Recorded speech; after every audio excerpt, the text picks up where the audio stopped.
సజ్జాపూర్ మండలం కోయిర్ సంగారెడ్డి నుంచి వచ్చిండు. ఆయన రెడ్డికి ఓటేయలేదని బీసీ ఆయన ఇల్లు కూల్చిండా. రెడ్డి గారు సర్పంచ్ అయ్యి పిలుపు ఓటేయలేదని. బీసీలారా నేను అడుగుతా ఉన్నా, వీళ్ళు మీకు ఓట్లు వేస్తారా రెడ్లు? ఇప్పుడు అడ్వకేట్ల ఎన్నికలు జరుగుతూ ఉన్నాయి కదా, బార్ కౌన్సిల్ ఎన్నికలు జరుగుతూ ఉన్నాయి కదా, ఈ రెడ్డి అడ్వకేట్లు బీసీ అడ్వకేట్లకు ఓటేస్తారా? కుతికే తెగి పడ్డారు, మొత్తం రెడ్లకు టిక్కులు పెట్టుకుంటూ పోతారు. వాళ్ళు రెడ్ల ముంగట 1 నెంబర్లు వేసుకుంటూ పోతారు. మరి బీసీ అడ్వకేట్లు ఏం చేయాలి? ఇకదా ఎవరిదా ఇల్లు? ఆయనదా? దా రెడ్డి ఆయన కోటేయలేదని ఈయన ఇల్లు గులగొచ్చిండట సర్పంచ్ ఎన్నికలలో. ఏం జరిగింది పెద్ద ఆయన మైకి? ఏ ఊరు మీద? ఇక్కడ మాది సజ్జపురం. నా పేరు రాములు, బ్యాగర్ రాములు, కోయిర్ మండలు, సంగారెడ్డి జిల్లా. ఆడికి 50 సంవత్సరాల నుంచి ఆ తల్లంలో పట్టున్నాం మేము. అప్పుడు పశువులు కాసుకుంటా, పశువుల మేత పెట్టుకుంటా ఉన్నాము.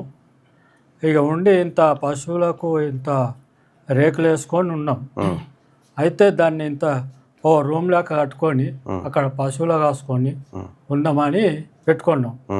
అయితే దాన్ని పెట్టుకుంటుంటే వచ్చి ప్రమాణ స్వీకారం చేసి, ఎవరు ప్రమాణ స్వీకారం చేసింది? ఎవరు? సర్పంచ్ కొడుకు ప్రసాద్ రెడ్డి సర్పంచ్ కొడుకు ప్రమాణ స్వీకారం చేసి వచ్చి చక్కగా వచ్చి జేసీపీ ఆన్నే పెట్టి జేసీపీతో గుల కొట్టేసి మొత్తం మేము కాళ్ళ మీద పడితే కూడా మాకు ఇక్కడ దొబ్బి, మా అమ్మను దొబ్బి, అందరిని దొబ్బేసి ఇది చేసి మాకు ఇట్లా అడ్డం ఇది చేస్తే కూడా పట్టా పాస్ పుస్తకం ఉంది, పానీలో ఉన్నది, డాక్యుమెంట్లు కూడా ఉన్నాయి. ఓటేయలేదా? ఓట ఖర్చుతోటి సీరియల్ నెంబర్ 7. ఏమైంది? ఓటు గురించి అడిగిందా నిన్ను? మాకు ఒకసారి వచ్చినారు సార్, ఒకసారి అందరు సరే అడిగండి సార్, సరే పటేలా అని అన్నాం. సరే వచ్చినందుకు సరే పటేలా అని గమ్మనున్నాం. వీళ్ళు ఏం చేసినంటే ప్రీ ప్లాన్ గానే మనకు మా ఎప్పటి నుంచి ఉంది, 50 రోజులు తాతల నుంచి ఉంది, ఉన్న జాగాల కట్టుకుని ఏదో కుదిరా. ఇది సర్పంచ్ ఎలక్షన్ల పంచాయతీనా? ఎలక్షన్ అయిన రోజు గెలిచి ప్రమాణ స్వీకారం చేసే రోజే రెడ్డి గారు పోగానే మనది షెడ్డు గిడ్డంతా ఊడబిక్కి బయటేసిండట. ఇగో ఇది ఇక బీసీలారా, ఎస్సీలారా, ఎస్టీలారా, మైనార్టీ సోదరులారా, వాళ్ళ చేతిలో అధికారం ఉంటే జేసీబీ ఉంది. అదే మన బీసీల చేతిలో ఉంటే వీళ్ళ ఫామ్ హౌజులన్నీ గులగొట్టమా? వీళ్ళ ఫామ్ హౌజులు వీళ్ళ రాజ్యాన్ని గులగొట్టమా?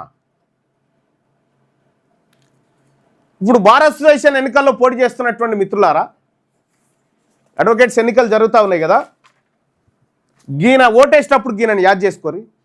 వాడు ఎవ్వడు మనోడు కాదు, మీకు పొరపాటున కూడా ఓటేయడు. నువ్వు గుర్తుపెట్టుకో, పొరపాటున కూడా వాడు నీకు ఓటేయడు.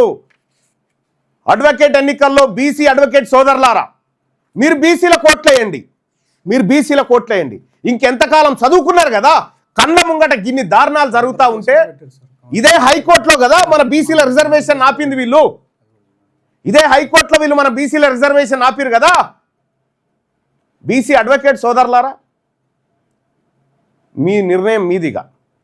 లేదు ఆయన ఈయన ఈ రెడ్డి గారు అల్లలెక్క కాదు అని ఏముండదు.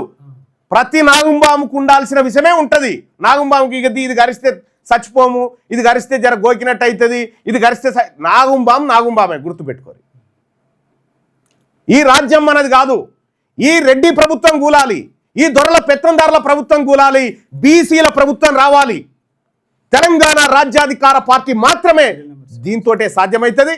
అలాగే తెలంగాణ రాజ్యాధికార పార్టీ రాబోయేటువంటి తెలంగాణ రాజ్యాధికార పార్టీ రాబోయేటువంటి మున్సిపల్ ఎన్నికల్లో పోటీ చేస్తూ ఉంది. ఏమవుతుందా? ఎన్ని రోజులు బతో ఈ భూమి మీద? ఇంకా అందరం ఏదో ఒకనాడు చచ్చేదే, కానీ బతుకున్నప్పుడే ఏం చేస్తున్నాం అనేది లెక్క. దానికోసం బీసీ యువకులారా, బీసీ మేధావులారా, ఈ బీసీ ఉద్యమంలోకి రండి. ఒక్క నిమిషం మీ సెల్ ఫోన్కు పని చెప్పండి, సోషల్ మీడియా వారియర్గా నిలబడండి. ఈ అన్యాయాన్ని, ఇటువంటి అన్యాయాలు ఇది ఒక్కటే, అనేకమైనటువంటి దోపిడీలు ఉన్నాయి. ఇంకా ఈ దోపిడీ రాజ్యాన్ని కూల్చాలంటే మీరు మీ సెల్ ఫోన్లకు పని చెప్పి సోషల్ మీడియా వారియర్లుగా మారాల్సిందే.